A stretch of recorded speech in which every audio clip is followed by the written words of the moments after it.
অমর একুশে বইমেলা শুরু হচ্ছে কাল। এর উদ্বোধন করবেন প্রধানমন্ত্রী তারেক রহমান। নতুন রাজনৈতিক বাস্তবতায় জমে উঠবে এবারের প্রাণের মেলা, এমন প্রত্যাশা পাঠক প্রকাশকদের। ডিএমপি জানিয়েছে, মব সৃষ্টি করে কাউকে বিশৃঙ্খলা করতে দেয়া হবে না। একই সাথে মেলায় কোনো উস্কানিমূলক বই থাকলে ব্যবস্থা নেওয়ারও কথা জানিয়েছে পুলিশ। ম্যাটাডোর নিয়ে এলো স্মার্ট ইনস্টাওয়াল। এটি ইঞ্জিনিয়ারিং প্লাস্টিকে তৈরি মজবুত দেয়াল। সোহরাওয়ার্দী উদ্যান জুড়ে হাতুড়ির টুংটাং আওয়াজ আর রঙের ঝাঁঝালো গন্ধ। রাত পেরোলেই উঠছে অমর একুশে বইমেলার পর্দা। তবে এখনও স্টল নির্মাণের প্রস্তুতি চলমান।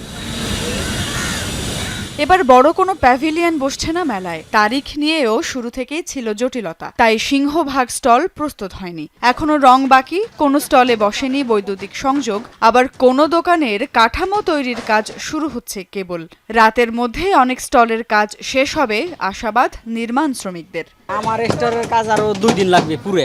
তারা প্যাভিলিয়ন করছে দোতলা, ওটা এখনো বর্তমান তারা নিষিদ্ধ করছে সরকারে নাকি। এখন তারা ওটা ভেঙে নতুন করে একতলা করতেছে পারমিশন। আমাদের আর বেশি সময় লাগবে না, 1-1.5 ঘন্টা সময় লাগবে স্টলের কাজ কমপ্লিট করতে। আমার মনে করেন যে আজকে রাতে 10টা পর্যন্ত লাগবে, ক্লিয়ার হবে।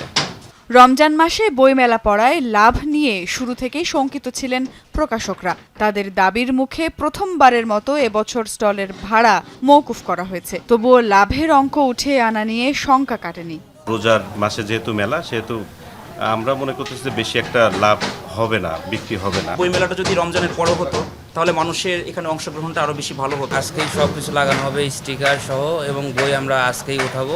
বইমেলা নির্বিঘ্ন করতে নিরাপত্তা ব্যবস্থাও জোরদার করা হয়েছে। এবার ভিড় কমাতে টিএসসি, দোয়েল চত্বর আর হাকিম চত্বরে থাকবে ডাইভারশন ব্যবস্থাও। প্রায় 300 ক্যামেরার মাধ্যমে মেলার ভিতরে এবং চারপাশে সার্বক্ষণিক পর্যবেক্ষণ করা হবে। এবার টিএসসিওতে দোয়েল চত্বর পর্যন্ত রাস্তা অন্যান্য বারের মতো সবসময় বন্ধ থাকবে না। আশেপাশের ট্রাফিক চলাচলের সুবিধার্থে সময়ে সময়ে এই রাস্তা ওপেন করা হবে। বৃহস্পতিবার বেলা 2টায় বইমেলা উদ্বোধন করবেন প্রধানমন্ত্রী তারেক রহমান। এবছর বইমেলায় অংশ নিচ্ছে 549টি প্রকাশনা সংস্থার 1018টি স্টল। প্রাণের এই বইমেলা চলবে 15ই মার্চ পর্যন্ত। রাত পেরোলে বইমেলা, তবে এখনও বইমেলা প্রাঙ্গণে চলছে রং তুলির আঁচড় আর হাতুড়ির টুংটাং আওয়াজ। শুরুর কয়েকটি দিন এমনই হাতুড়ির আওয়াজ এবং রঙের গন্ধে চলবে বইমেলা। প্রকাশকদের কিছুটা শঙ্কা থাকলেও তারা আশা রাখতে চান এবারের রমজানের মধ্যে এই বইমেলা জমে উঠবে, তারাও বেশ লাভবান হবেন। সুমাইয়া ঐশী, যমুনা নিউজ, ঢাকা।